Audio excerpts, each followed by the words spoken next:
Oh, is that screen sharing with everyone? Can we all see it? Okay. Well, hi everyone. I'm Gabriela Lassos. I'm one of the many people who work on SPI's team. And this is our presentation on the Upper Santa Clara River Region Agency Training. It's our agency training workshop. Sorry, I'm way out of practice. It's been a while since I've talked to a large group on Zoom. So I'm going to start us off with the land acknowledgement, and then I'm going to pass it off to Jessa for our grounding. So Miha, Wenahinkam. Hello, all my relatives. Netwanyane Gabriela Lassos, Tongve Neha. Hello, everyone. My name is Gabriela Lassos, and I'm Gabrielino Tongva. To begin this land acknowledgement, I would like to share with you the significance of acknowledging those who are the traditional stewards of the land that we live on. Land acknowledgement is practiced to formally recognize and respect Indigenous peoples as the traditional stewards of the territory that you inhabit. Land acknowledgement is also the first step in educating oneself on building a deeper and more meaningful decolonized relationship with Native peoples and the land itself. Truth and acknowledgement are critical to building mutual respect and a connection across all barriers of heritage and difference. Indigenous peoples of the US still live in relative invisibility. This invisibility is due to a multitude of factors, including cultural and historical erasure. Across the country, natives are fighting for reparations, land return, recognition, and their sovereignty, but the American public continues to hear very little about these battles. The land that we live on was not given up willingly by those who tended to it centuries ago. Because of this, we must consider the many legacies of violence, displacement, migration, and settlement that bring us here together today.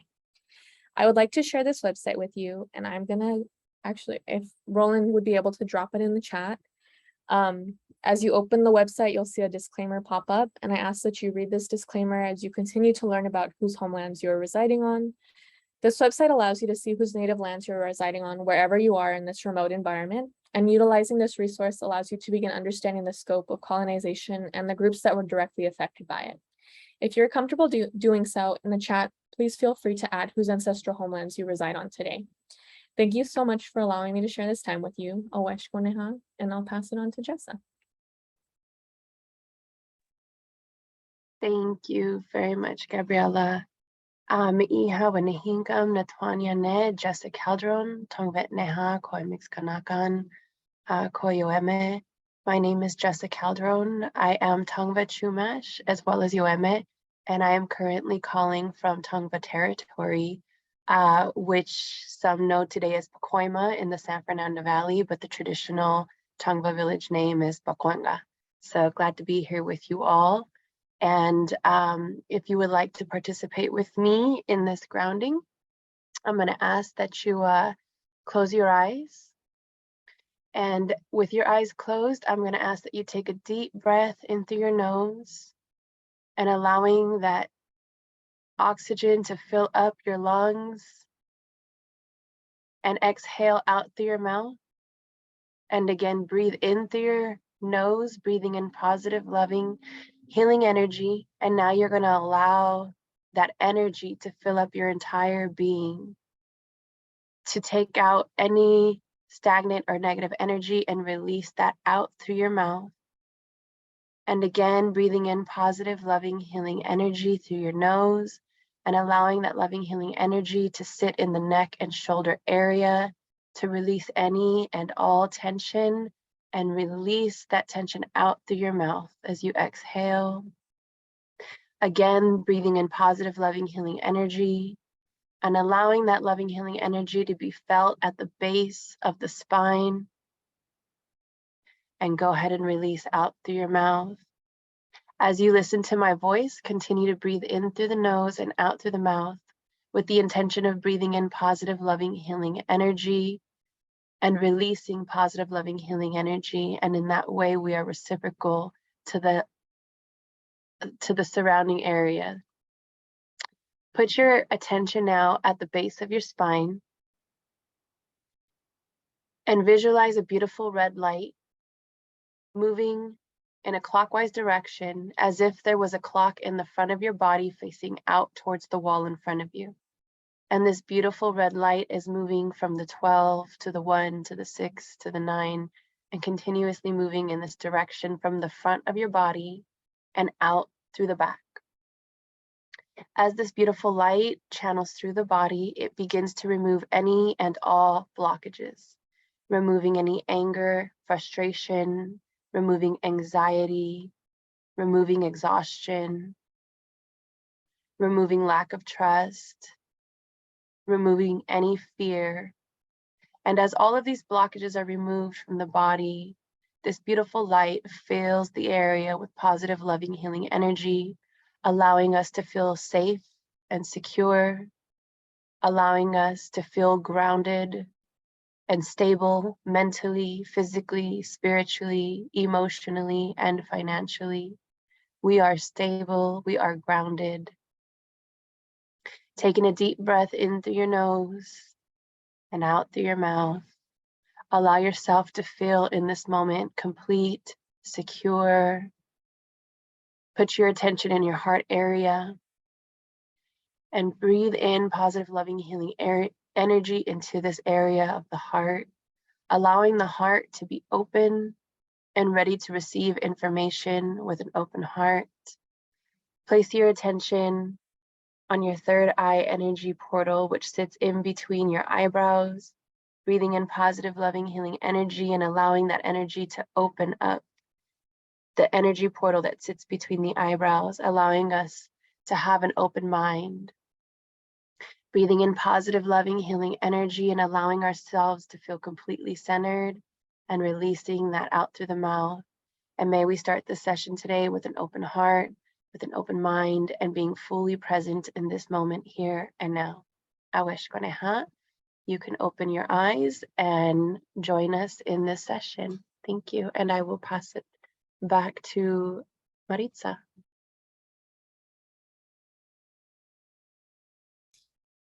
Thank you, Jessa. Hello, everyone. My name is Maritza Alvarez, and I'm gonna just transition back into this presentation from that wonderful grounding. So I'm gonna take a couple more seconds to come back. Thank you, Jessa. That was really good. What I'm going to quickly go over with everyone, I also work with Sacred Places Institute for Indigenous Peoples, and I work with media and water issues.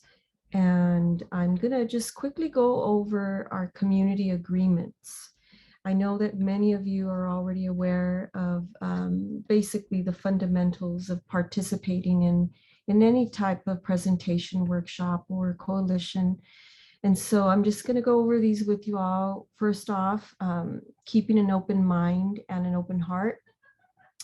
We have to ensure that we can take this information in and just keep in mind, if it is something new for you, to think about it some more and see how we can think beyond what we've been conditioned to think. One mic, be respectful and allow others to finish their thoughts. Be mindful of the space that you're taking when you have questions or comments. If you could please use your raise hand button if you wish to speak, and be conscious of intent versus impact. So basically the difference between what you intended and the difference between how it impacted others, what you said or how you said it. Dismantling systems of oppression benefits everyone. And that is the clear truth there. Liberation is possible, whether it's internal or external or community or driven. And important, give credit where it is due and be your own boo. Basically take care of whatever feelings might be arising from what you are listening to today. And welcome. And next, we'll pass it on to, I believe it's Gabriella. I mean, I can go through the agenda and then I'll pass it off to Angela. So we're going to go through introductions. So you've met most of the SPI team already, but we'd like to introduce some of the Trade People team who have helped us a lot with this presentation. We're going to talk about water, culture, and origin today, providing Indigenous context to those things, capitalism, settler colonialism, commodification, and contamination. working with Native nations and Indigenous peoples today. We're going to talk about allyship, and then we're going to have a closing. In between our presentation, there's going to be a 5-minute break for everyone, which isn't on the agenda, but it will be there. And then I'll pass it on to Angela. Thank you, everyone, for the introductions, and Jessa for the grounding, and Gabriella for the land acknowledgement, Maritza for going over the community agreements with us. Miriam, Nosun, Angela Muni DRC, Nosun Ahashamim. I'm Angela Muni DRC, and I'm Ahashamim from the Ahashamim Nation. Our ancestral territory is in what's now known as Orange County, California. Northern Orange County is shared territory with the Tongva people, and I'm coming to you today from Tongva homeland. Sacred Places Institute just celebrated our 10-year anniversary, so we've been around for a minute. Our mission is to build the capacity of Native nations and Indigenous peoples to protect sacred lands, waters, and cultures. And we're very grateful to be partnering with Tree People now for several years.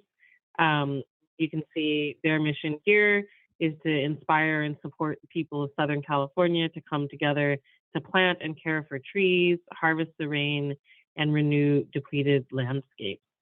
We can go on to the next slide. I'll just quickly talk about, we can pass over this one. You guys can get a copy of the presentation later if you'd so like. These are just some of our bios from our team members who you've met.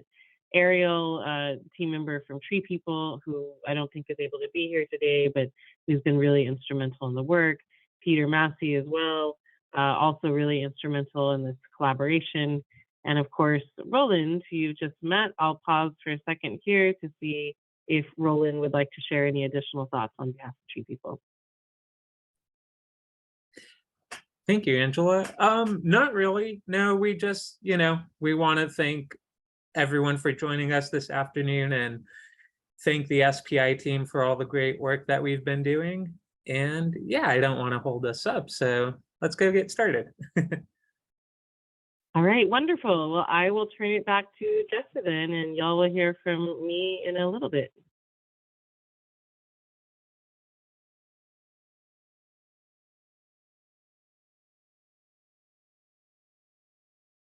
Oh, sorry, I was muted.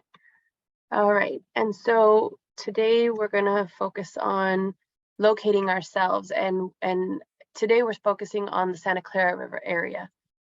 So the Santa Clara River stems from the waters of the San Gabriel Mountains. This river was shared between the Chumash and the Tataviam nations, as they both had villages near the river. There were never borders involved, and both nations traveled both up and downstream as needed. Both nations also relied on and contributed to the healthy ecosystem that sustained the life in and around the water. We understand water as a living entity. Water is an energy source. Life had always been a part of that river in and around. The river had salmon, trout, and animals that lived off of the water and within the water. I ask you today, what are some of the ways that you practice respecting water? And also to think about, and then if you can in the chat, describe what water as a living entity means to you, or describe what water as an energy source means to you. And feel free to write that in the chat. Relationships and reciprocity. Our people knew that vibration was and is an important part of life. Every form of life is vibrating and tuning into vibrations, causing different reactions. When one has good and loving intentions, they release good and loving vibrations outside of themselves. The intention of prayers going into paddling the riverways, bathing and drinking the energetically charged and natural systemically cleansed water, collecting food in or near the water, collecting materials to common uses. This was all a contributing factor to maintaining a healthy, vibrating ecosystem. We all sang to each other, and kept the loving vibrations high and pure. We all had good intention behind our actions and made sure to do our part in keeping one another healthy. Take only what you need has been a teaching we still live by today. When people came here with the intention to steal, kill, and take with malintent and bad vibrations, the healthy ecosystem as we knew it began to shift into the sick ecosystem we currently surround ourselves with today. It's not enough to talk about it like the partner who's sorry with the promises to change tomorrow. It's beyond time to get back to our practices, our traditional practices. Although we are far behind to revitalizing the practice of healthy relationship and reciprocity, if we continue to make excuses as if we could never get back to that place in time, meanwhile continuing to overindulge and overdevelop, we will surely completely devastate our homelands. And I will give a few minutes for anybody who may have questions for what they just heard.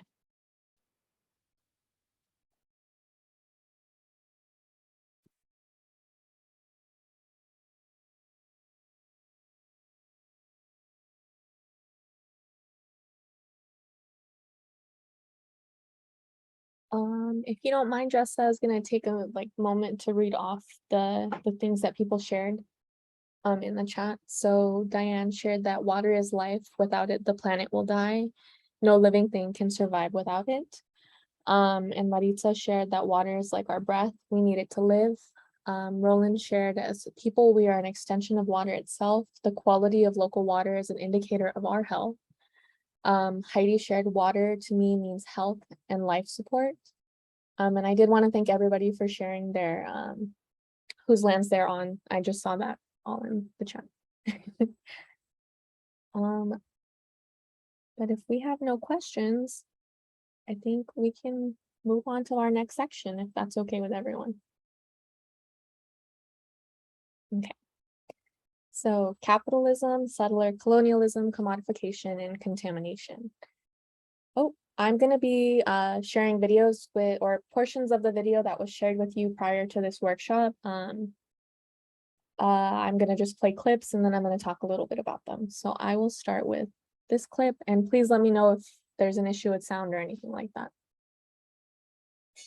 When these organizations and state agencies recognize that we are part of the conversation and not just a number in the back, it makes it really meaningful because it gets rid of that erasure factor. It's like saying, yes, you're here, you exist, and we want to hear what you have to say. But it also allows for Indigenous people to start to feel more comfortable talking to these agencies who have alienated them for so long, who have taken their land, who have done all of these things that have negatively impacted Indigenous people. It makes it hard because there's a lot of negative feelings towards these agencies because of all of that happened in the past. But that shouldn't stop these agencies from still trying to reach out and include us in the conversation. But as we've been experiencing in reality, what this means for some state agencies is invite us to a tribal consultation meeting or roundtable and then check the box and call it a day. We should be beyond the point where agencies think that all they have to do is sit in a room and let us tell them what we want to say, and then they can go off and do what they plan to do in the first place.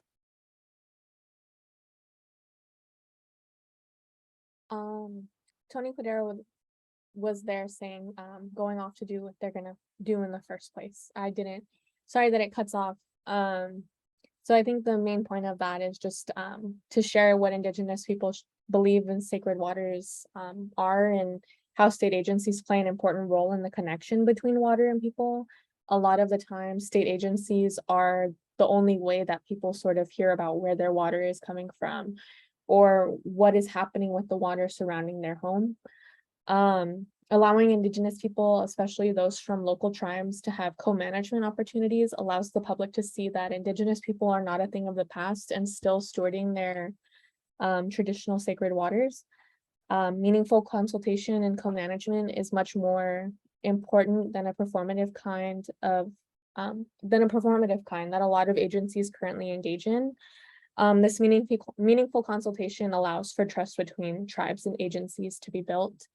As it was shared in the video, many times, a lot of the time, agencies just come and say after the fact, after they already have things planned and are ready to go, and they're like, oh wait, we needed to get Indigenous input. And that's just, it makes it sort of seem that that's like the kind of performative kind, because it's putting Indigenous people as an afterthought instead of keeping them included from the beginning, on issues regarding their sacred waters. So specifically with the Santa Clara River, there's been a lot of modification around the river. So I'm going to share these little clips and then I'll keep on going.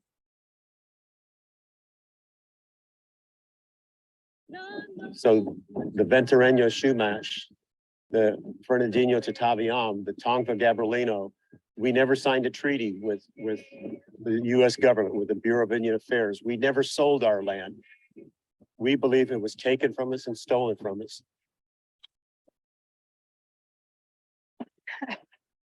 Yeah, I'm usually in a lot of meetings and everybody means to do really, really well, only it seems the vocabulary is still archaic to what's happening now.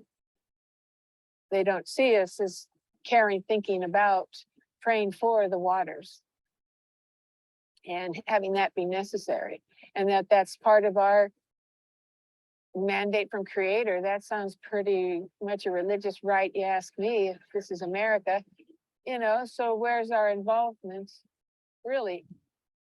All these agencies that we're talking about, all these different groups that are going to watch this video, they have very few Chumash, Tataviam, Tongva people working for it. Oh, sorry about that. He was just gonna finish off saying working for them. And I think a lot of this did tie into the previous slide, and I think what kind of brings it all together is the fact that the denaturalization of the river, Indigenous people are never included in that conversation. It's been denaturalized for the benefit of settlers, specifically in the upper Santa Clara region, so like Santa Clarita Valley. A lot of bridges, housing complexes, and silt mining have a direct impact to all of the river. So that's why there's been a lot of pushback around development up here from the coastal people, because the river, anything that happens up here to the water will directly impact people down the river. Construction, it's been highly contested by Indigenous peoples and environmentalists due to the negative impact that the river had, negative impact that the construction has on the river flora and fauna of the area. Santa Clarita has been making strides to definitely mitigate these things, and working to be like neutral, and carbon neutral, as well as like damage neutral, if that makes sense. So that's why a lot of the construction has been happening up here, because they have promised to do it in a right way, which is a really good start. And then where does our water come from? I'm gonna let the video speak.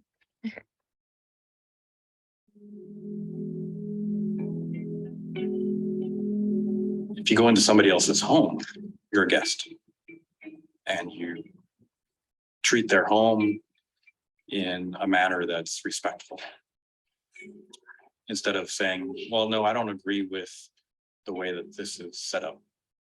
You know, I want to transform your house because it's not beneficial to me. That's exactly what the colonizers have done in California. They've looked at our home and said, this is not beneficial, the way things are set up, the way that the river floods yearly. So we need to transform it. We need to change it in order for it to be beneficial for us. So the answer is to change our entire perspective of the environment, to view ourselves as guests to the land. That we're only here for a small, incredibly small time on this planet. Even as the race of human beings, we're only here for a small time on this planet. And the world will transform. And it's always been in transformation. And the solution is that we can be guests of the land. that we can be guests of the tribal nations, that we don't have to force either into submission, that they can exist on their own, that the land has power, the land has spirit, and that we should take that into consideration with what we do, the way we live. So as Charles Sepulveda shared, it's really important to sort of, one, know where your water is coming from, and two, realizing that that water and that land that you're on has its own sort of like spirit and identity outside of what we as humans define it to be. So on the side, it's important to know where your water comes from so that you can properly show respect to the water itself. Keeping in mind that water is not willingly flowing into your home. It is being forced to do so because of the infrastructure that is in place. And if you live in Santa Clarita, you definitely see that infrastructure everywhere, the pipes, the aqueduct off the 5, just sort of like being aware of the way that water is moving around you. Reconnection with water will help you understand why it's sacred and not something that we should be wasting. There's signage everywhere right now that's save water, it's a drought. And it was really interesting how during the pandemic, that signage kind of went away. But now that we're sort of going back to normalcy, that signage is coming back.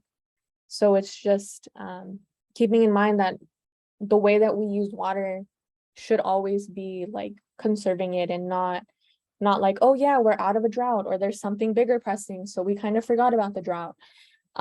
Just keeping in mind that water is scarce where we are, because we don't have rain, we don't have a lot of the things anymore because of the changes that we've made to the land. And yeah, I will take questions.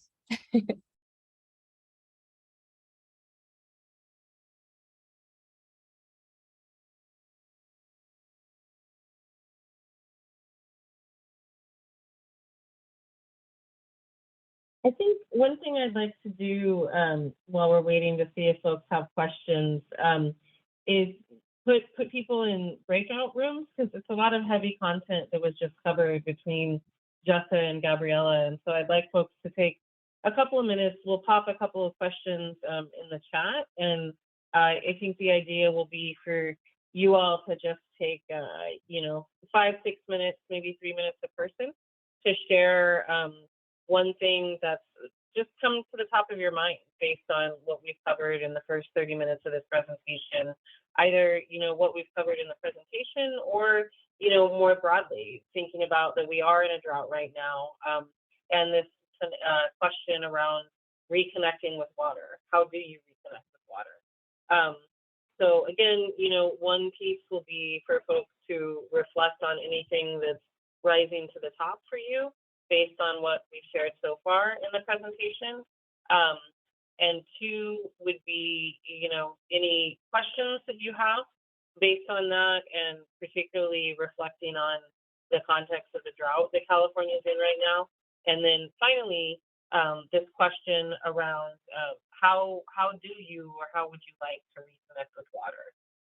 So Gabriella and or Roland, can you all help, since you're the hosts, of assigning people to breakout rooms while I type these questions in the chat? Awesome. And so we'll give you basically like 3 minutes a person, and then we'll come back and share out based on what people shared. Sounds good. Here we go.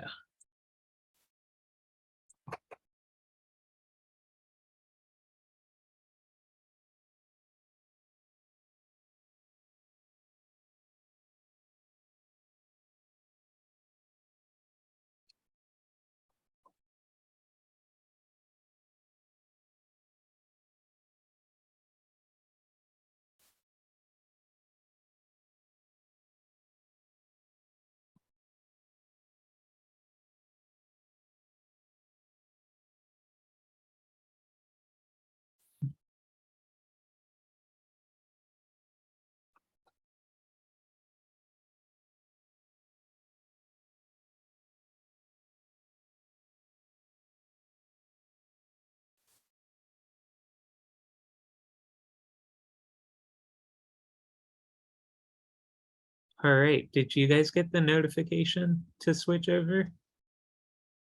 Yes, I did. It was gonna make me stop sharing though, so I was like, I think they have enough people in there. Oh,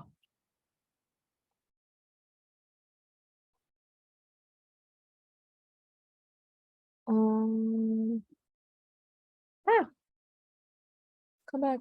I don't know. I don't think that's where the 5-minute break slide is supposed to be, so I'll just skip that. Yeah, I think we should do the break after I do my piece, and then we'll break and then go into Medicine's piece. I Okay. think is what makes sense.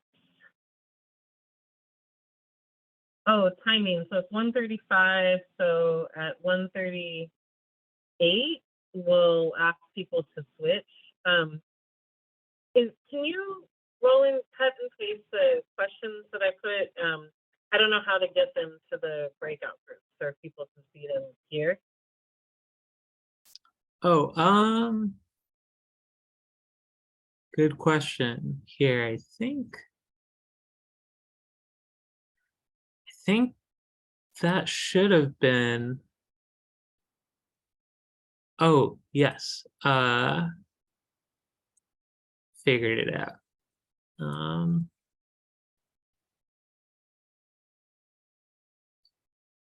And I'm not sure how to assign folks because the breakout rooms aren't popping up when I see them, so I don't know how to move people to their room. That is a great question. I know this is my first time doing breakout rooms.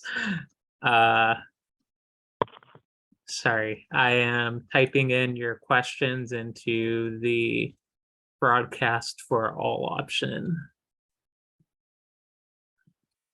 Thank you. Yeah. Well, I know Gabriella said she's not going to join one of the rooms because she's screen sharing. Should one of us go into one of the others? I know Maritza's in room 2, it looks like. Yeah, I was thinking more about the folks that aren't on Tree People or SPI team. This doesn't look like they're in a breakout room. I think we can hang here. Oh, I see.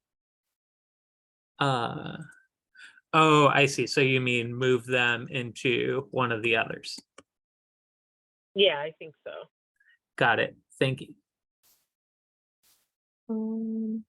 Angela, which section does yours end and Maritza starts?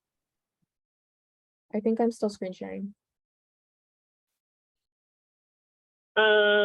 It ends. My section ends on slide.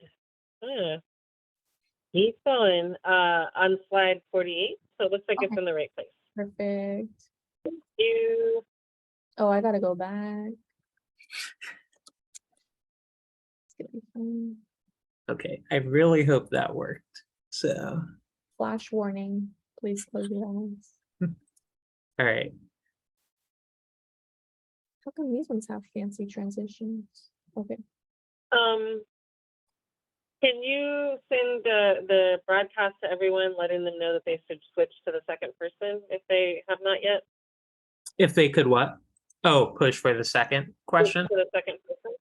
Or, I mean, just to make sure that both people or everybody in the room has a chance to say something. That I guess just tell them we have 3 minutes left.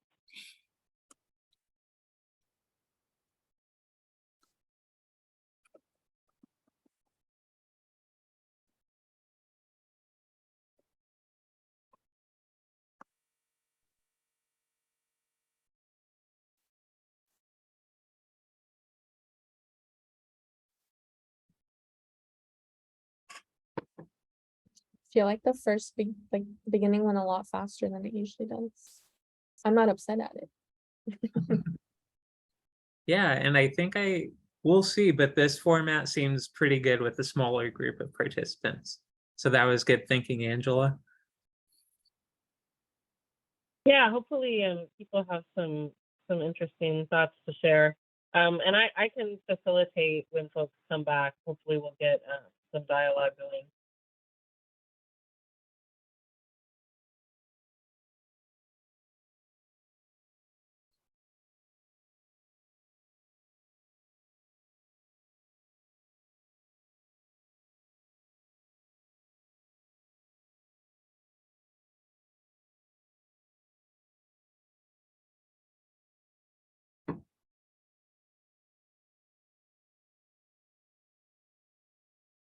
All right, no messages of anything going wrong, so I assume it's working.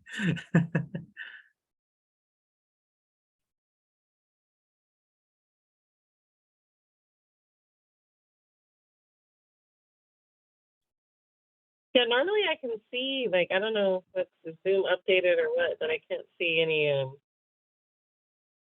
anything in terms of what rooms people are in. I'm out of practice now that I'm not teaching anymore. So I can see who's in each room, but it has a little notification. It's like so and so not joined, but like there's a little green dot for people who are. So I tried to even out the rooms. Awesome, thank you. Yeah, of course.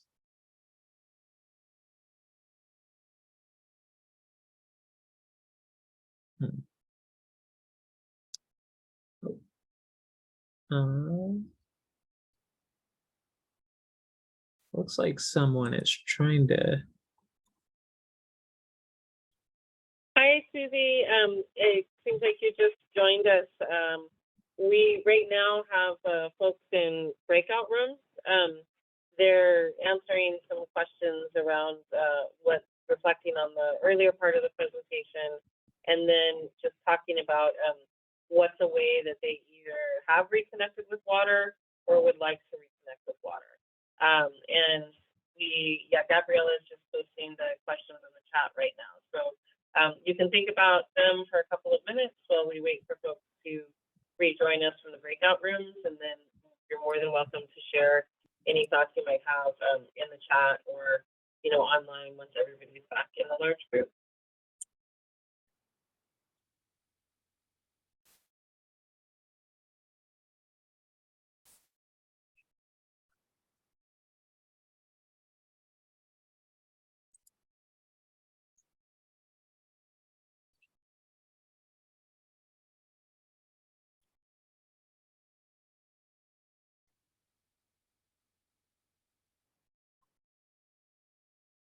All right. Should I close all the rooms yet? All right. Yeah, Cool. that's fine. Thank you. Sounds good.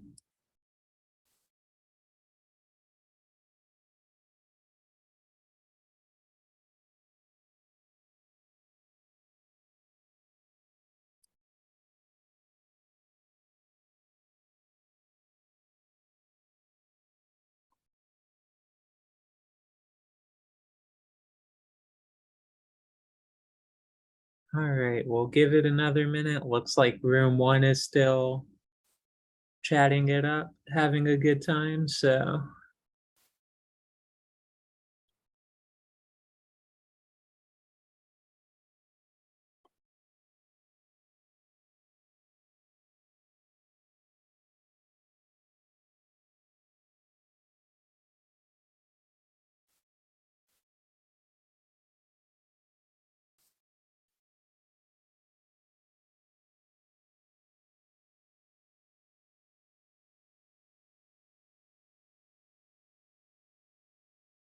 Well, welcome back, everyone. Hopefully that was an interesting experience for you. I'd love to hear from anyone who would like to share anything that came up that was interesting to you, or any questions that you have based on those breakouts. So feel free to raise your hand or just chime in or drop anything in the chat.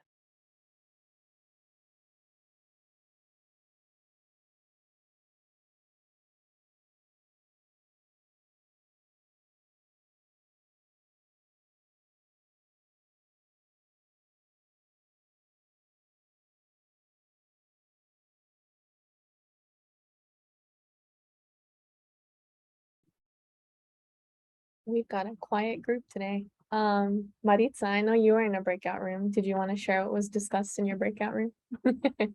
Sorry to put you on the spot. That's okay. Basically, in essence, I guess one of the first questions that did come up was, do Indigenous peoples want us to return to the traditional ways before the water contamination existed? And that was one of the first questions that came up. There was another person who shared that they really did appreciate what someone had shared earlier, which is to really think about changing the language that is being used. For example, instead of save water, respect water, because there's a big difference. And so, so it was a good discussion. And some of the last questions to think about were the ways that we can tangibly practice respecting water, beginning at home, with family and community. And those were the general topics that came up in our conversation. And please, if I missed anything else, anyone else in the group, please, you're more than welcome to share.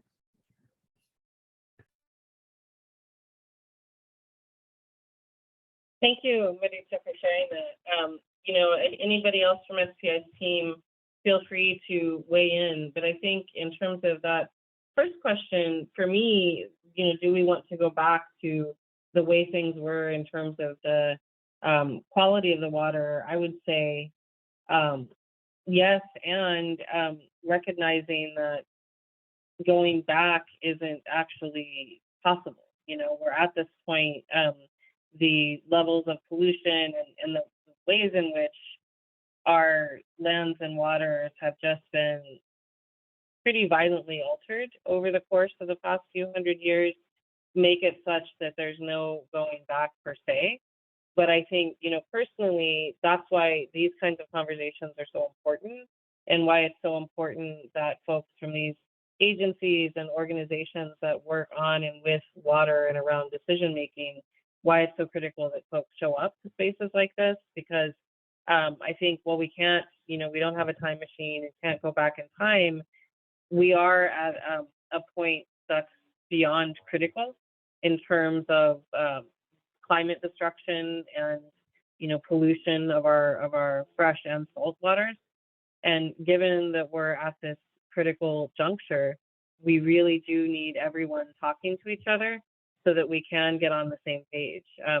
I was just giving a presentation yesterday at Scripps, specifically about ocean conservation, and it was a little hard for me to hear some of the other panelists talking about the blue economy and how important it is to get people on board with ocean conservation via the lens of the ocean as a resource, and the ways in which it can benefit folks economically. And I just kind of shared, that I get we're in this, capitalist system, and I get that, it's important for people to think about the economic return on things. But from my perspective, the reality is, until we as a society really radically shift our perspectives on place, from looking at place as a commodity from which to extract, we're in a really dangerous time. And so I think that's a really long way of saying, at least me personally as a Native person, I don't have an expectation that we can go back to what was, but I do think we need to be a lot more honest with ourselves and one another about where we are and what kind of steps are needed to get us to a better place in the future. So I will stop there and see if anyone else from SPI's team has anything they'd like to share, or if anybody wants to share anything in the chat, or share out from your breakout sessions as well.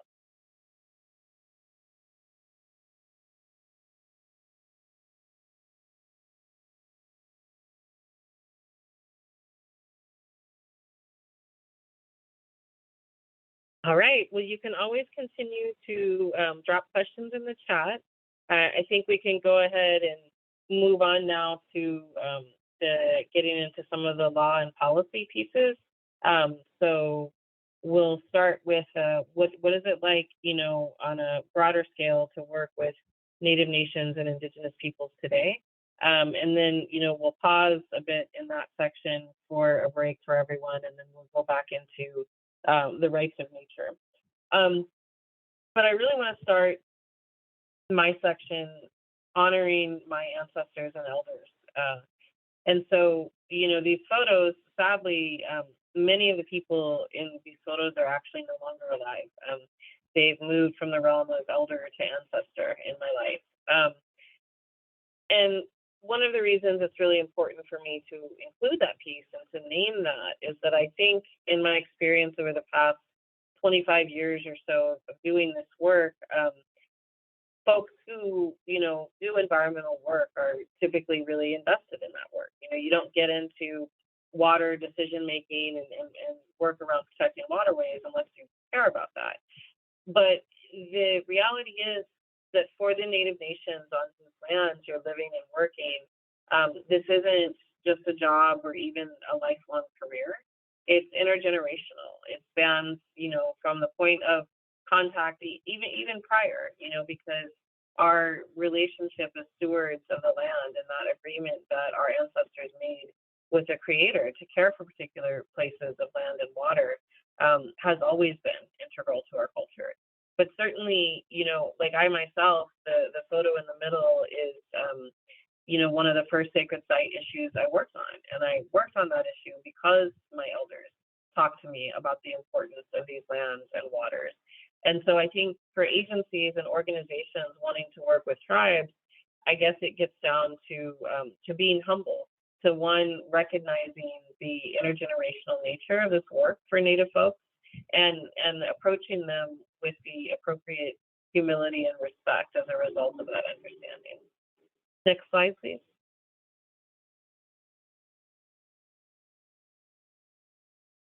This is a map created by Tamara Loda Link. She's a Chumash basket weaver and graphic designer. And this is a map of California Native Nations territories, but in the names of the people as identified by the people. And so I like to include this map in these presentations, one, because I think people are often surprised at how diverse and how large really the tribal nations populations are in California. And then I also like to include it because I think it's as important whenever possible to, you know, have us defining our territories and our names and our place names. And so it means a lot that we were able to the team have put together this map and that it's something that we can use. I also encourage you to use the map that Gabriella shared on the Native American Heritage Commission's digital atlas. Next slide. And this, you know, often I think people who do environmental work are a little surprised at how much attention we place on doctrine of discovery in the analysis that we do, even regarding contemporary water issues. But it's important to note, I think, especially for folks that are working in the regions that this talk covers today. If you look at this route of colonization in California, it pretty much mirrors where there are not federally recognized tribal nations today. And that's an important thing to know and to understand, because the tribal nations, such as my own, such as the Tongva and the Tataviam, who are not federally recognized, have far less legal authority and power available to us to protect our waters. And I think for you all as allies and potential allies, that's important to understand, because the role that your agency or your organization will need to take in order to best support tribal nations being in the decision-making role for water decisions in their homeland is going to be different depending on whether or not you work in non-federally recognized tribal territory or federally recognized. tribal territory. Next slide. This is a slide that I always, every time I do a presentation, I kind of think about whether or not I will include this slide, and then I cringe when I see it. You know, it's not really a good practice to uplift white supremacist rhetoric and symbols, but it's really critical in this context, I think, to share this with folks and provide the context for the reason why I share it. So this was a photo that I received when I was a professor at Chapman University, which is in shared Ahashima and Tonga homelands. I was asked to teach an environmental justice course there. And it was the first time that they've ever offered an environmental justice course at the university. And, you know, I was very excited, and I thought it was very powerful that Chapman was going, the launch of their environmental justice program was going to start with someone from one of the tribes whose territory it was. And about a month into teaching, so it was during COVID, it was during the, you know, height of the pandemic, so everything was online, thankfully. But everyone who was teaching at Chapman received this picture from one of the deans as a warning, because these were plastered all over the campus. And so I think, you know, it's really critical for folks to understand that when Indigenous folks talk about state-sponsored attempted genocide, talk about the role of the doctrine of discovery in disenfranchising us from our lands and our waters, the Papal Bulls, you know, were in the 1400s, so that was a long time ago, and the mentality that underlies those Papal Bulls that gave folks the sense of entitlement to literally go forth and enslave and commit genocide against people in the name of a particular ideology, that's very much alive and well today. The fact that this appeared on a college campus in Southern California in 2021 is quite frankly astounding.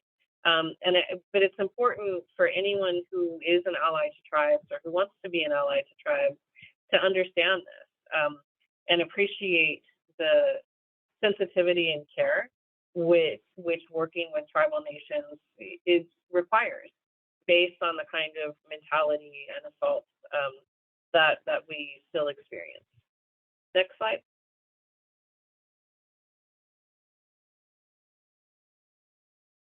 And, you know, this is just some data about the California state's attempted genocide of California Indian people. These tables were prepared by the state comptroller's office. They're part of a report by Kimberly Johnson Dodds on the laws and policies against California Indians. And I encourage everyone to check out that report. It's now, you know, I think about 20 years old, but it contains so much important information and real context into the history of California.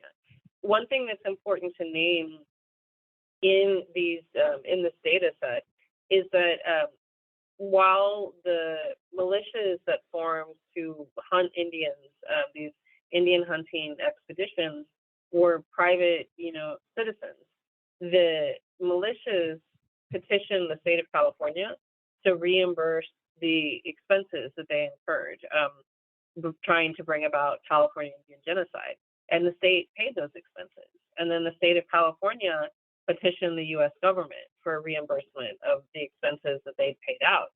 This is really important to understand in the context of, you know, contemporary work and relationship building with tribes, because it's not just that we have been disenfranchised or often, you know, removed or separated from our ancestral lands and waters, but it's that we have had to survive in the midst of a tri-partnership between the federal and state government and private citizens that have worked very hard for a good amount of time to bring about our destruction. And so, you know, that's also important to remember in the context of work that you're doing with tribes today, because it absolutely impacts what resources are available to tribal communities and the ways in which these kinds of inequities can show up today due to, you know, multiple generations of having to confront this kind of reality. Next slide.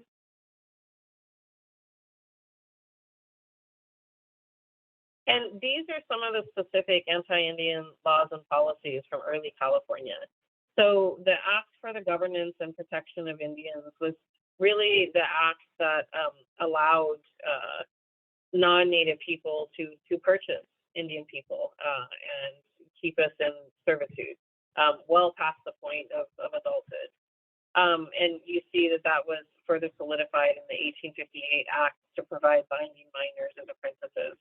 And the 1855 Act as well, it was allegedly an act to punish vagrants, people who were not where they were quote unquote supposed to be, or who were drinking in public and things like this. But really, that act to punish so-called vagrants was about providing a legal mechanism with which to justify the enslavement of Indian people. Because you would find a Native person for being out where, the settler society said we weren't supposed to be, and then, the people couldn't afford to pay the fines. So they would then, be taken as a servant by white citizens. And that is the way that system worked. Oh, I don't know what's happening here with the presentation. Can you go back a few slides, please? Okay, so go forward one. There we go. Forward? No, go forward one more. That one. Yes, this one. Sorry No. about that. I don't know what's happening. Can you Wait, go back to the laws and policies slide? Yes, this one. okay. The other things that are important to remember in the historical context here are the 18 unratified treaties and the California Land Claims Act, because these things are what's created the situation that we have in California today, where you have so many landless tribal nations and tribes who are not federally recognized. So California became a part of the United States during the end of the U.S. treaty making era. So treaties, as you probably know, are nation to nation. Treaties are only entered into from one government to another, between governments.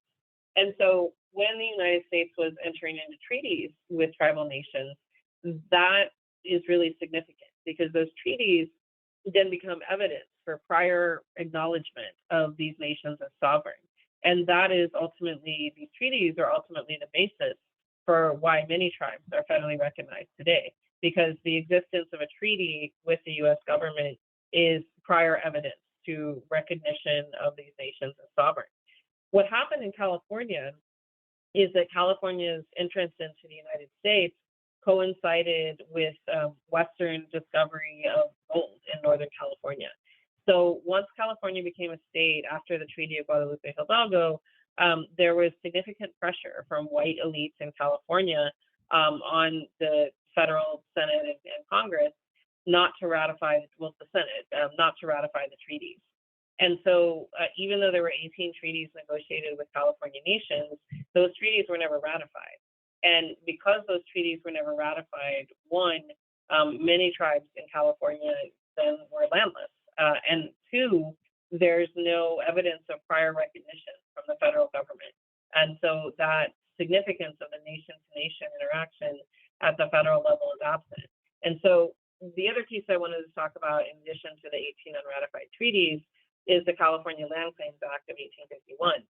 So this Land Claims Act said that any individual or entity who believed that they had title to land that was recognized either under Spanish or Mexican rule had a 2-year time frame with which they could submit these claims, right? But if you recall the previous slide, the 1851 to 1853 is right in the midst of these, racist, anti-Indian laws around enslavement and, punishment of Indian people essentially for existing. And it's also right in the time frame of the private militias bringing about the Indian hunting expeditions. So obviously, in the context of those private and institutional state acts, Indians were fleeing for their lives. So this was not a time period, even if Native people had been made aware of this law and the 2-year time frame to make land claims. Certainly, people's capacity to get to Sacramento and have an attorney and process these claims in a timely manner in the 1850s was almost non-existent. And that's important for folks that are working in Tataviam homelands and Tongva homelands and Chumash homelands today, because these tribes in the Southern California, LA County region, are tribes that are not federally recognized and that don't have a land base. And again, that's going to mean something different in terms of how you work with these tribal nations on watershed planning and management in their homelands. Next slide. And this is a quote from L. Frank Manriquez, who's a Tongva and a Hashiman elder and artist and scholar. And I like to include it because I think often in places like LA and Southern California, there's a disconnect between seeing those lands as still being indigenous lands. It's difficult to be Indian under any circumstances. Think what it must be like to see a phenomenon like Los Angeles spreading over your meadows and valleys, diverting your rivers, building parking structures on your holy sites, and transforming the land that nurtured your ancestors into something unrecognizable. And this really is the situation that the Tataviam and Tongva and Chumash face today. And so I think to the extent that you have power as a water agency or as a nonprofit or whatever your specific body of work is, just to keep in mind again, with that notion of humility, this understanding that the transformation that's occurred on tribal lands over the past few hundred years is viewed as violent and disruptive, and to keep that in mind as you build these relationships with tribes. Next slide, please. I wanted to talk a little bit about the distinction between some of these terms that are often used in this work, and hopefully can help answer any questions folks might have. So I wanted to talk first about Indigenous self-determination, which is noted in the UN Declaration on the Rights of Indigenous Peoples. Indigenous peoples have the right to self-determination. By virtue of that right, they freely determine their political status and freely pursue their economic, social, and cultural development. And then the second term is tribal sovereignty. And so tribal sovereignty, is used differently and has different meanings. And so one way in which you probably heard tribal sovereignty used is in terms of a very specific legal context within the U.S. federal Indian law framework. So tribal sovereignty can refer to the legal recognition in the United States law of the inherent sovereignty of American Indian nations. And I want to note that word inherent there. And so it's critical because I'll often hear people say things like, well, the federal government, makes the tribes sovereign, or tribes are sovereign because they're recognized by the government. And that's absolutely not true. The legal analysis and the position of law, which has been for, since the 1800s, is that Native nations are sovereign because of the relationship that they have with the creator that predates the existence of the United States by thousands of years. So that sovereignty is inherent. Government agencies can choose to recognize that sovereignty or not recognize it, but they're never the entity bestowing sovereignty. Next slide, please. So that's a very specific legal understanding of sovereignty, which relates most often to federally recognized tribes who have land bases over which they can assert legal jurisdiction. But another type of sovereignty, which is distinguishable from tribal sovereignty, is indigenous sovereignty. So indigenous sovereignty is not a nation state recognition of the inherent sovereignty of tribes under a nation state dominion. Rather, it arises from indigenous traditional knowledge belonging to each indigenous nation, tribe, First Nation, or community.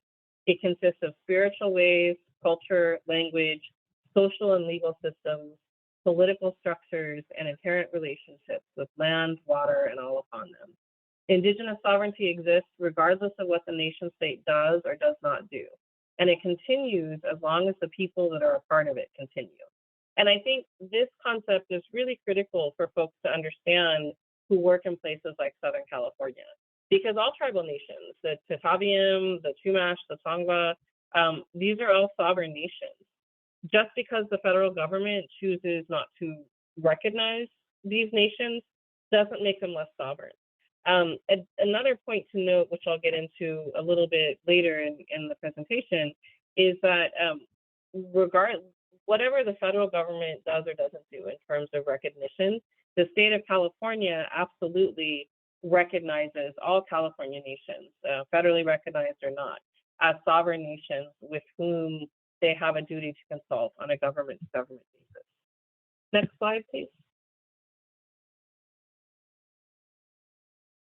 And so I want to talk briefly about the UN Declaration on the Rights of Indigenous Peoples, which is where some of these definitions that I've shared come from. And we can go on to the next slide. First, I want to talk about Article 10. Indigenous peoples shall not be forcibly removed from their lands or territories. No relocation shall take place without the free, prior, and informed consent of the Indigenous peoples concerned, and after agreement on just and fair compensation, and when possible, the option of return. I just want to share this concept of free, prior, and informed consent is a higher standard than the concept of consultation. At the end of the day, even though government-to-government consultation recognizes the sovereignty of Native nations, it doesn't rise to the level of consent. And so, we at Sacred Places Institute always advocate that our allies adopt this higher standard of free, prior, and informed consent. In Article 11, Section 2, states shall provide redress through effective mechanisms, which may include restitution, development in conjunction with Indigenous peoples with respect to their cultural, intellectual, religious, and spiritual property taken without their free, prior, and informed consent, or in violation of their laws, traditions, and customs.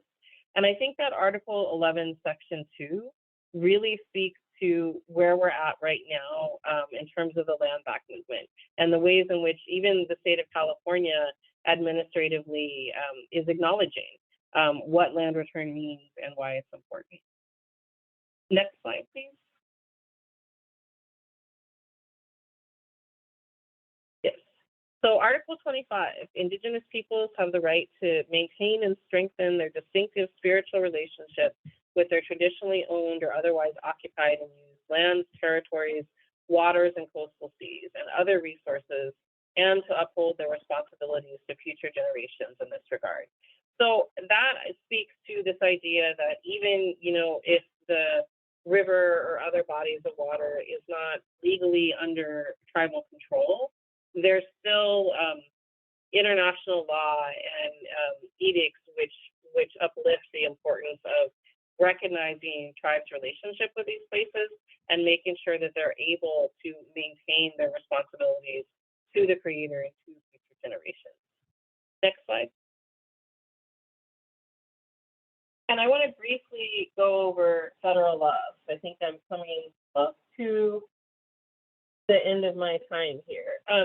Some of the laws that you may encounter will be the National Historic Preservation Act, the American Indian Religious Freedom Act, National Environmental Policy Act, and the Native American Graves Protection and Repatriation Act. National Historic Preservation Act under Section 106 does suggest consultation with non-federally recognized tribes for whom an area is significant, but it's not required. The American Indian Religious Freedom Act is important in that it recognizes Indigenous people and Native American nations have a right to practice our own religions. However, there's a lot of case law which is beyond the scope of this talk, but which really, in practice, have abrogated Indigenous people's rights when it comes to our religious freedom and the protection of our sacred places. And then, of course, National Environmental Policy Act, there are entirely different standards around federally recognized tribes and their engagement with NEPA versus non-recognized tribes. Next slide, please.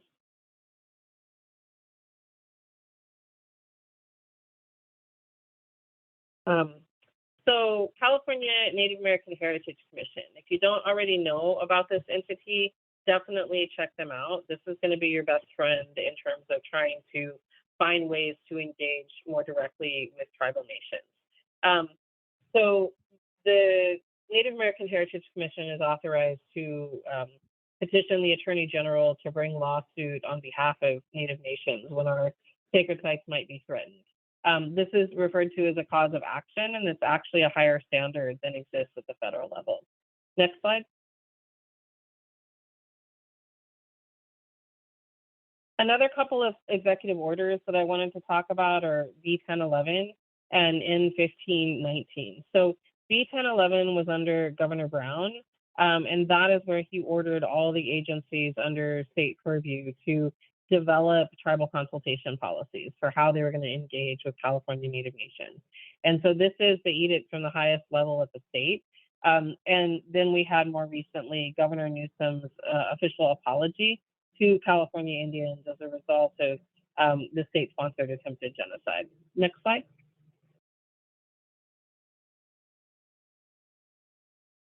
SB 18 was adopted in 2004, and this is really the first tribal consultation substantive law that was passed in California.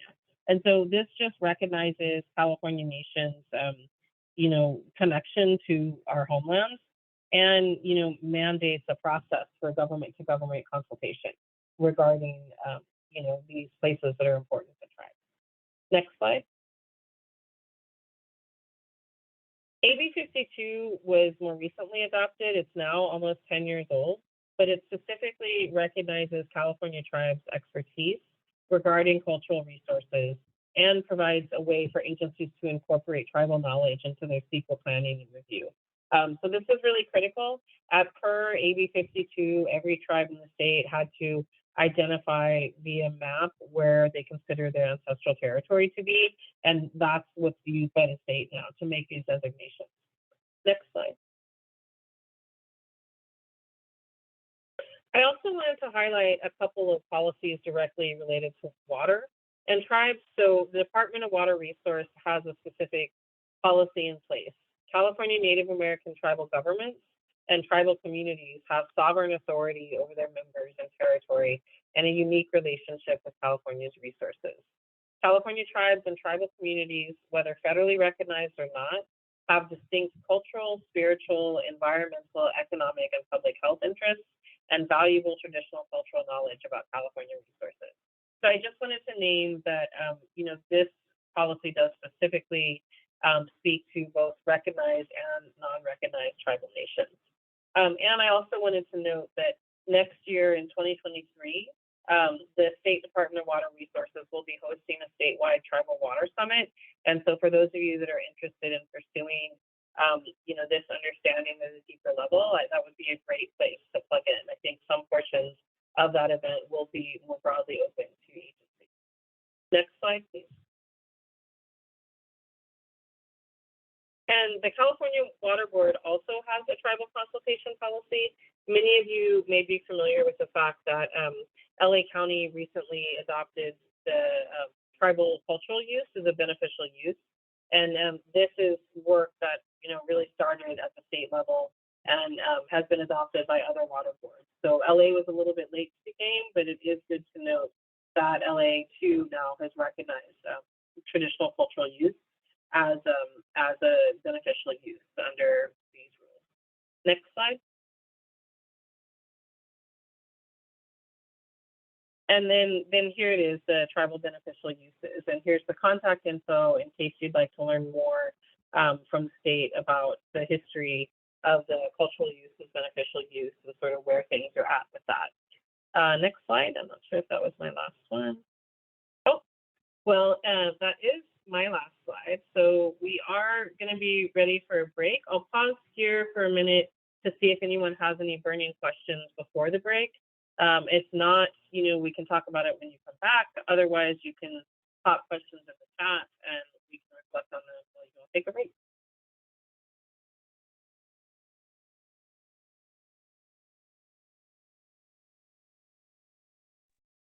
Okay, well, it looks like I don't see any hands raised yet. So it's 2:20, come back at 2:25 and we will resume.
All right, hello everyone, welcome back. If folks can just either turn on your cameras or just give a thumbs up emoji, some kind of emoji to let us know that you're back so we can get started, that would be wonderful.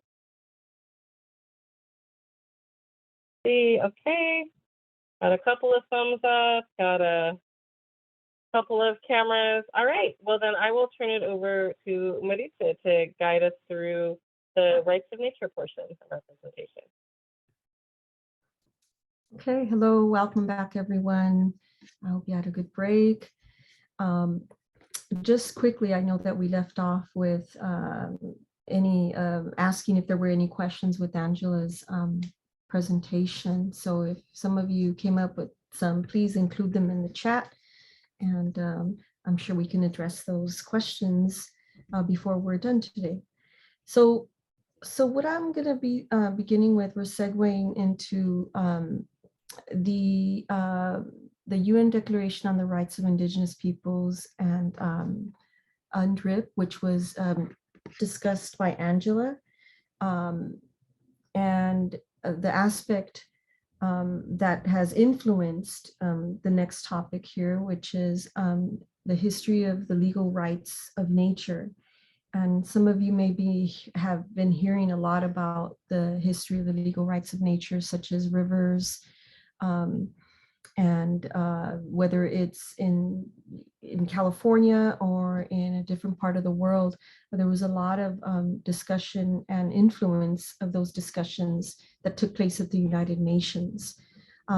So here you have a little bit of the Western history from 1972, with the publication that Christopher Stone wrote. I believe he was a USC professor, and arguing that under existing law, nature was considered rightless with no legally recognized right to defend and enforce. That started a lot more conversation in this part of the world. As you can see, in 2006 out in Pennsylvania, there was efforts there to place the rights of nature in that area. And I think, okay, I was just checking the slides if they were moving correctly.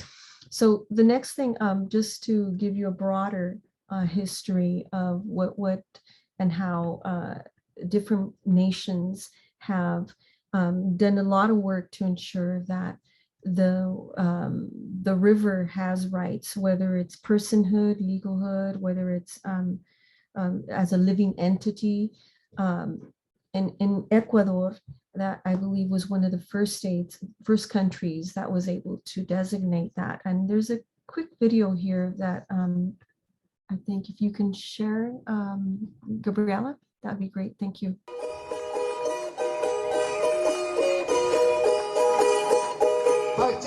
In Cochabamba, 30,000 people from over 100 countries came together for 1 week in April of 2010, calling for protecting the rights of Mother Earth and creating a document entitled the Universal Declaration of the Rights of Mother Earth.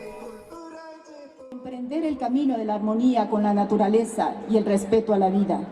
Requerimos forjar un nuevo sistema que restablezca la armonía con la naturaleza y entre los seres humanos. Solo puede haber equilibrio con la naturaleza si hay equidad entre los seres humanos. I don't know that we're going to get a specific document that's going to work at the United Nations. What we're getting is this very, very strong alignment among people that this is a very important issue, and I think it'll start. I think what will come out of this is the issue will be part of discussions in national conventions. It'll be part of discussions in municipal discussions. Civil society is going to be activated out of this and is going to get really involved and make sure that this discussion about rights for nature and how to activate it will come out of this. It's going to come out of this conference for sure. There's going to be a lot of people engaged in this conversation.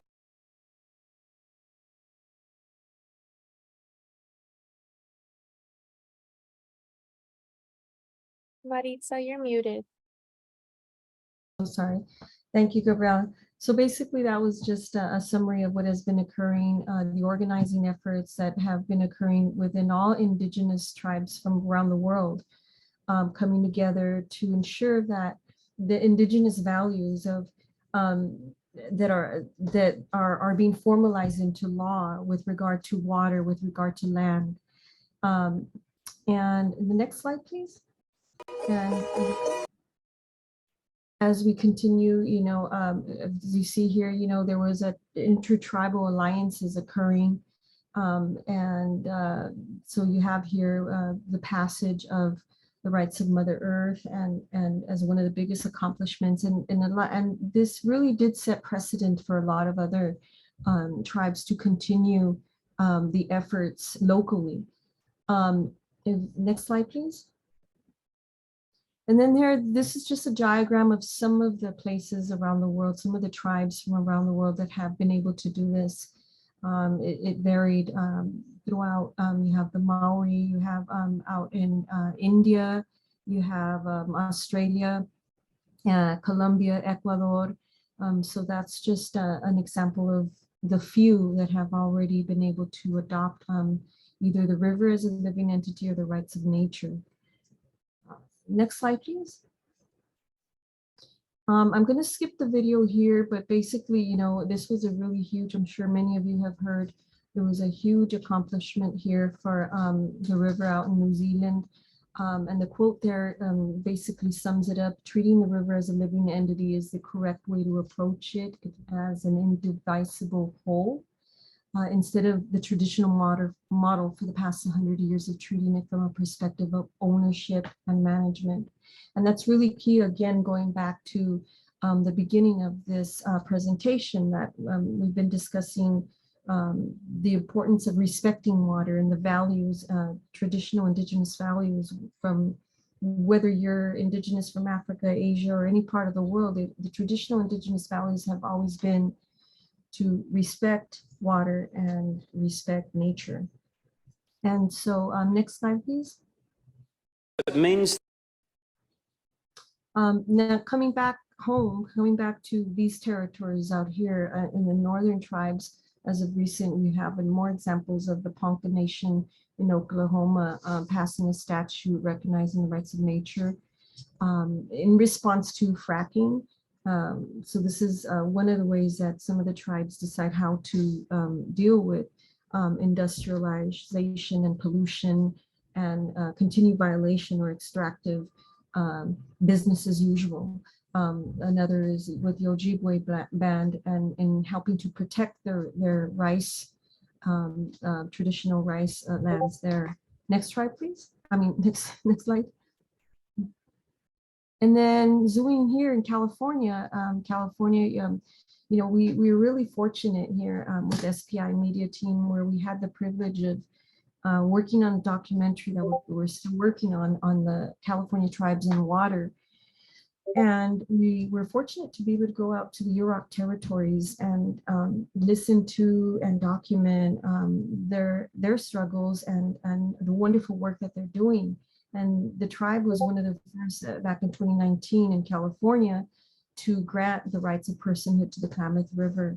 And even that isn't the all-in-one solution, but that's just one path to a broader problem.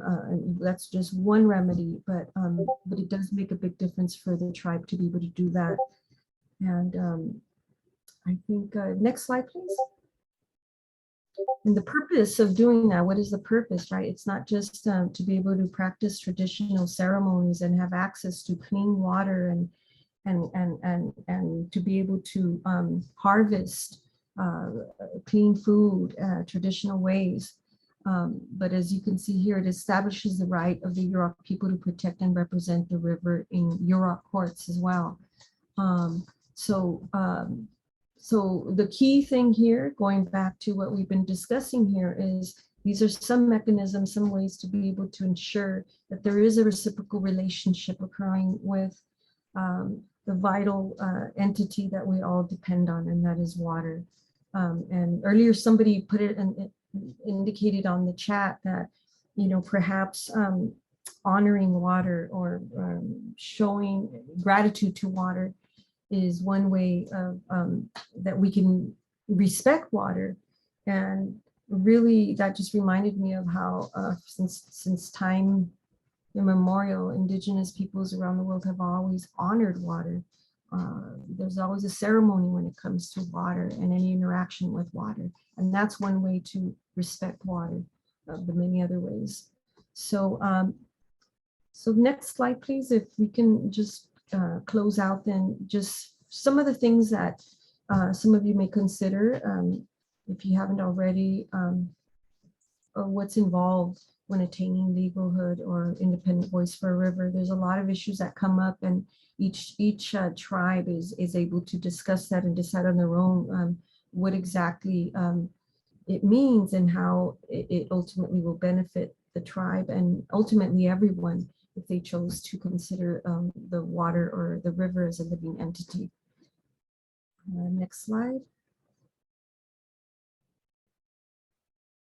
Okay, and so implication, as I was sharing earlier, there are sometimes unintended consequences or implications when you're dealing with such a important issue here. Whenever you consider a river, for example, a legal entity, well, what does it mean? Does that mean that the river, you know, those who are managing it, if there's a company that is, you know, polluting it, you know, does the river have to go to court to be protected? There's so many legal things to consider that are going to come up still as well. But a lot of the tribes are deciding on their own what that's going to look like and finding solutions, and whether it's a complete management of the river or co-management with government entities. So there's also that aspect to consider. On the next slide, please. And lastly, just want to close this section with the 4 R's here, which is relationship. So proactive efforts to involve all local tribes that share water or land is necessary for true and full engagement. Respect, which we've been talking about, demonstrating regard or consideration for all life.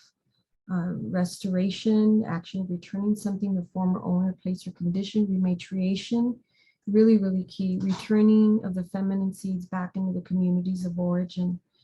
So the indigenous concept refers to reclaiming of ancestral remains spiritually, culturally, science, knowledge, and resources, instead of what conventionally in this system is patriarchally associated repatriation. So that ends my section of this presentation. I did kind of speak fast on this, but if there are some individuals that have some questions or comments, please place them in the chat, or we can give you a minute to ask. Thank you.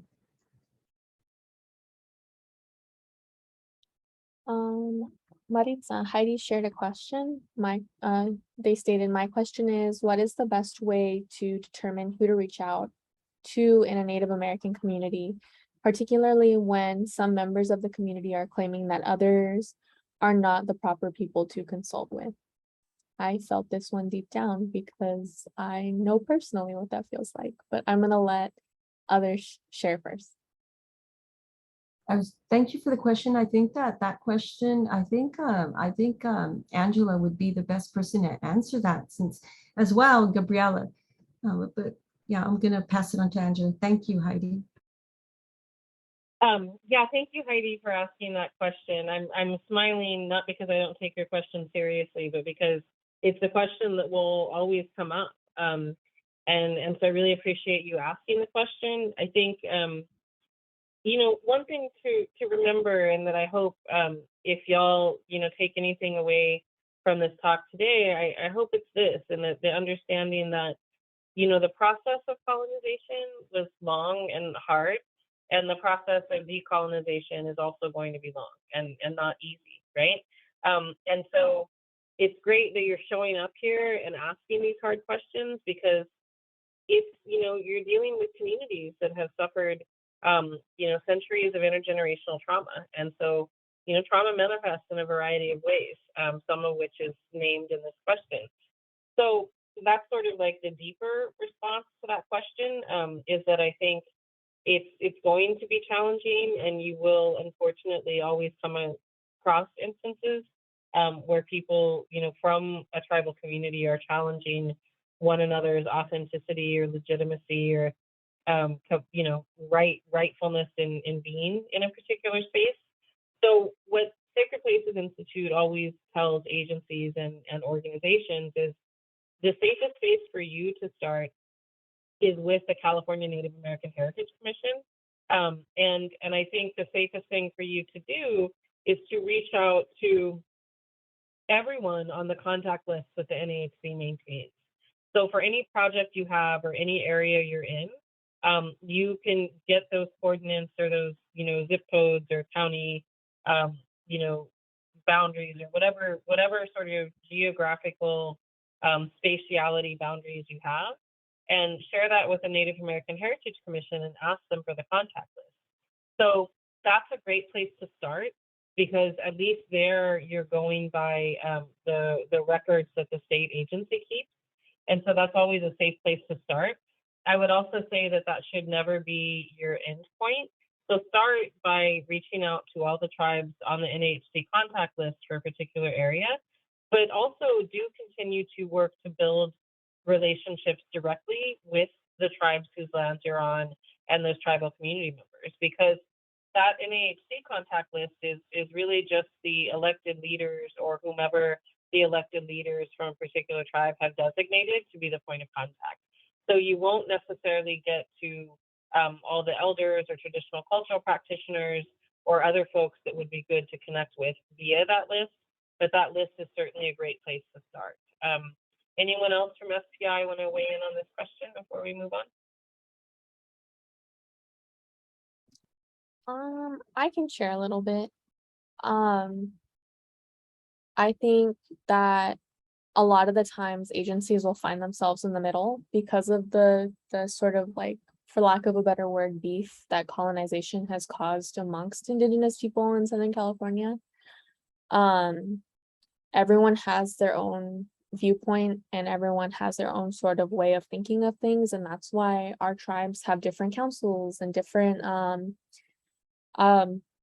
just are spread apart, because a lot of the times a lot of us don't necessarily agree on all of the same things. I think it's up to you as an organization and an agency to determine whether or not you want to consult with people at the end of the day, because at the end of the day, just hearing out what each council has to say or what each contact person has to say is really important, because you can not only will you hear conflicting views, but you'll hear views that are the same, or you'll hear views that one group didn't necessarily have. So yeah, I think it's really important to continue to reach out.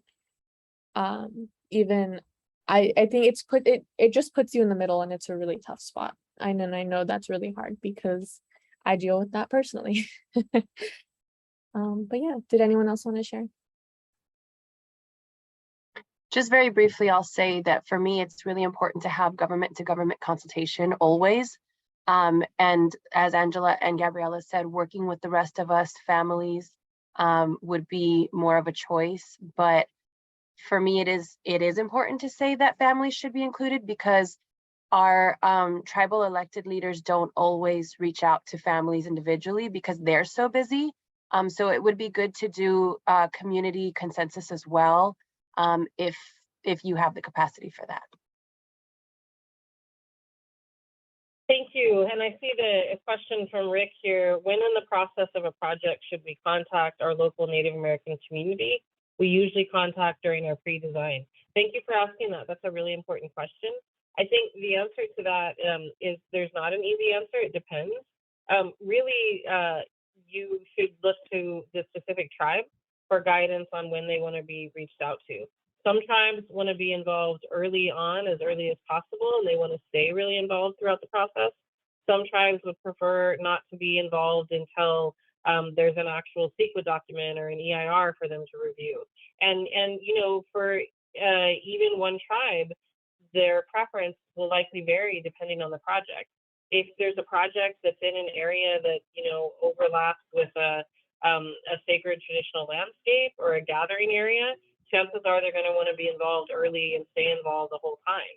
But, you know, if it's just replacement of a pipe in an area that's already been degraded, that's not, you know, particularly culturally significant, they may not want to be involved as extensively. And so really the guide on that, and this gets back to the point that others have raised and that Marisa most recently raised in her presentation, which is this, you know, these points about building relationships and reciprocity.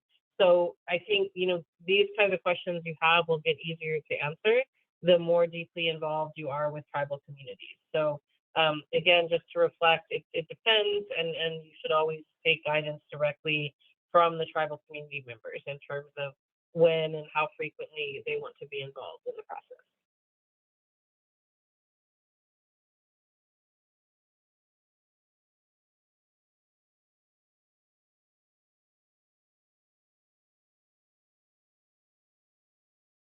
Well, yes, let's move on to understanding how to be a good ally, which I'll say, you know, y'all are already partway there because you're here at this training. So I will turn it back over to Gabriella and Jessa.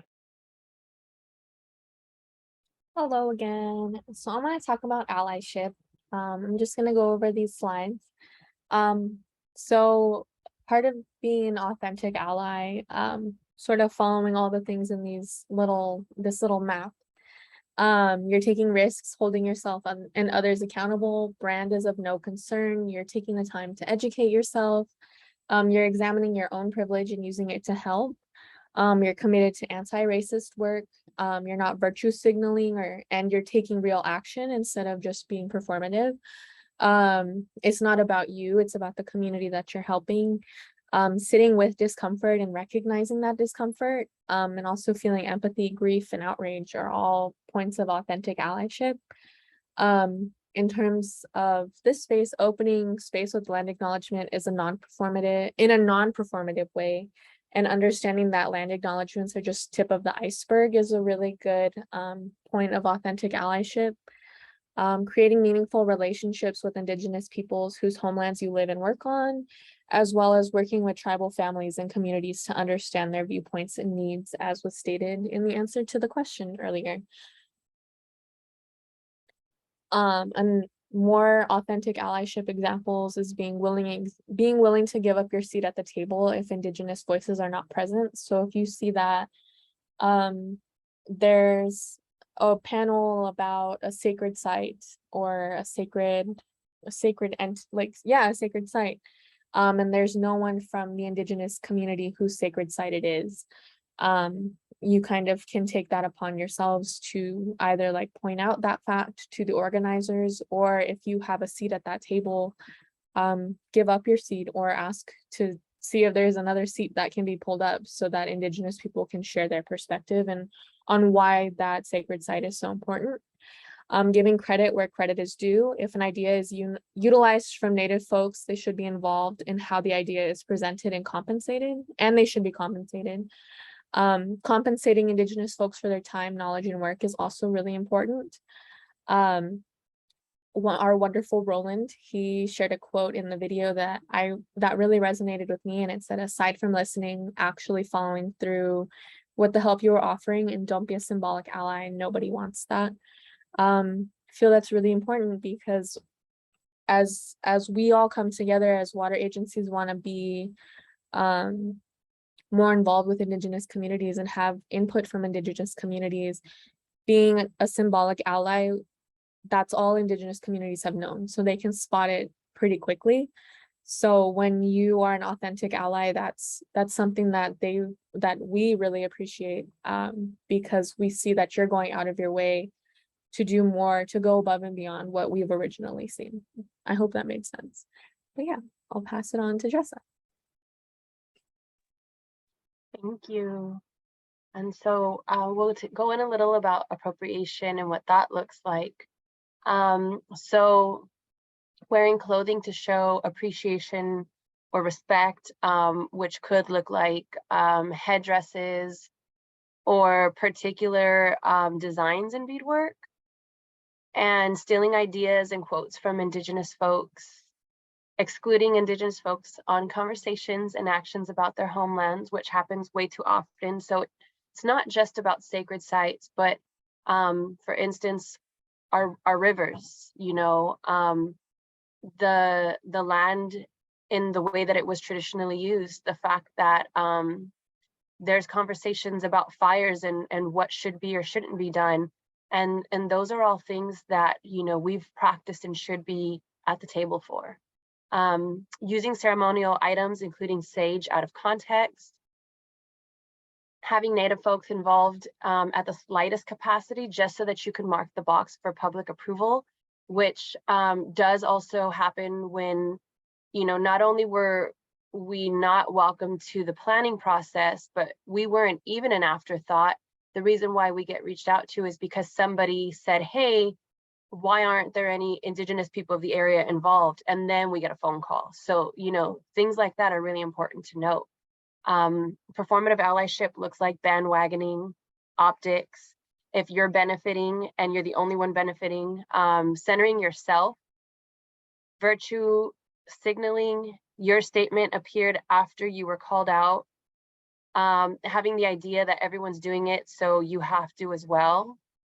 If you're feeling resentful for it, having white fragility, and hiring PR, brands, or public profile management to utilize our ways of being. And next slide. So at this point, we're going to offer positive examples of leadership as well as negative examples of leadership and why these are impactful. And so whoever from SPI would like to give any examples, I'll ask you to unmute at this point. Thank you, Jessica and Gabriella, for taking us through the allyship and appropriation pieces. I think it's really important way to ground the conversation. So I want to speak to the question in the chat, and then I'll give a positive and negative example. So thank you for sharing this about the conservation garden in Serrano homelands. I think it's a lovely idea to incorporate plant materials that are used by local tribes. I would say that, you know, always make sure when you're doing that to be intentional about creating access for tribes to gather as well. I remember we were at Tonga Park in Santa Monica a few years ago, a year or two before the pandemic, and we were with a Payom elder who was just lamenting on how sad the plants were there. So at Tonga Park, they have native plants, but they did not allow for any relationship between the Tonga people and those plants. And so this elder was reflecting on the fact that it's not enough to just plant native plant species, that those plants exist and thrive when they are in relationship with the people who have been their relatives since the beginning of time. And so I think definitely talk with folks from the Serrano nations and find out, you know, what they would like to see in terms of plants planted in their homelands and what, you know, needs they might have in terms of gathering. And so then to provide a positive and negative example of leadership in water, I'll start with a negative one, and that is a particular entity in Orange County was allegedly trying to get, you know, input from non-federally recognized tribes on what our water needs were in the county. And my tribal nation had offered up a space that we could use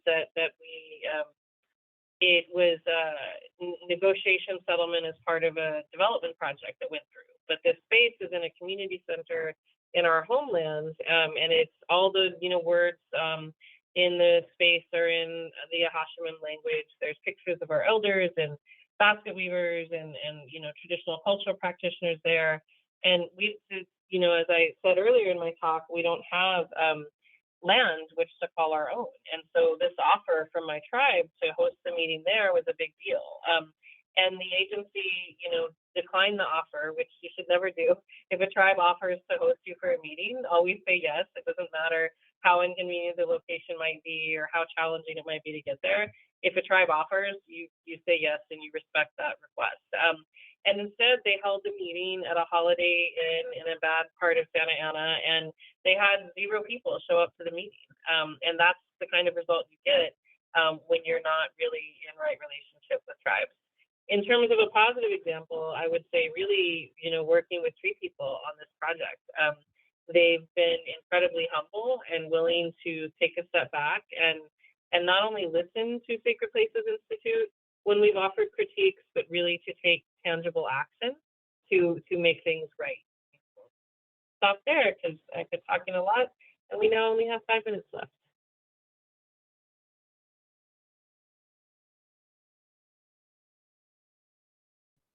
Does anybody else from our group want to share any examples? I can share examples. I think a negative example of leadership would be in regards to some professors who don't necessarily give proper credit where it's due. We were in a lecture and there's a professor talking about Tongva people, and of course I'm Tongva, so I'm here to listen and learn about the white man, what the white man thinks about my people. But it was definitely, he was citing scholars that were not Indigenous, and when asked about if any Indigenous scholars were cited, he said yes, but I didn't think anybody would know them. And I think that was just really problematic because there was a handful of Indigenous people at this lecture. And in reality, like, you should be citing all of your sources and saying, hey, an Indigenous person said this and I took this idea from, or I didn't take, but I borrowed this idea from them. And I cited my idea off of this idea that they shared. And then just being really transparent about that. Positive examples of leadership. I feel that Heal the Bay is a really good group that works with SPI. A lot of the time, they're a really good ally. A lot of the time they'll be in spaces that we're not, and they'll sort of give SPI a seat at the table. And they'll also let us know about things that are happening in regards to tribes that we don't necessarily hear about. So any legislation in regards to tribal access to the ocean, they're the first people who usually are sharing that information with us, which is a bummer because the state should be sharing that information with us. But at the same time, we're really grateful to have allies like that. Yeah.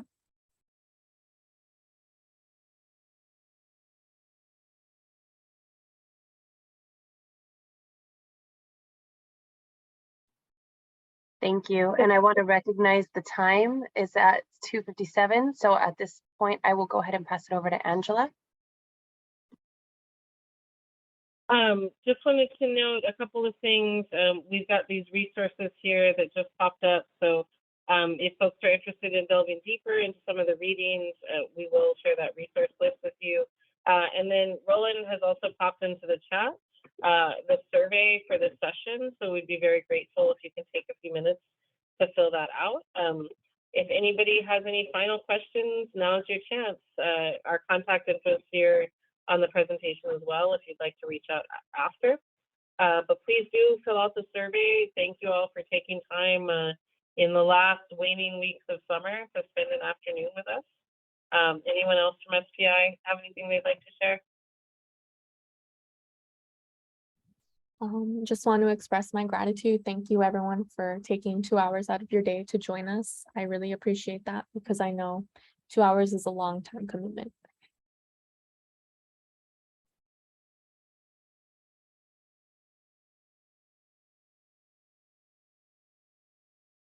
All right, well, please feel free to reach out at a later date if we can be of help at all.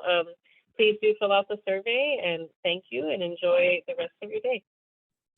And then Vicky, I just saw your chat. I know Roland is going to be sharing the slide deck sometime soon. I can't promise today, but sometime soon with everyone who registered and attended the meeting.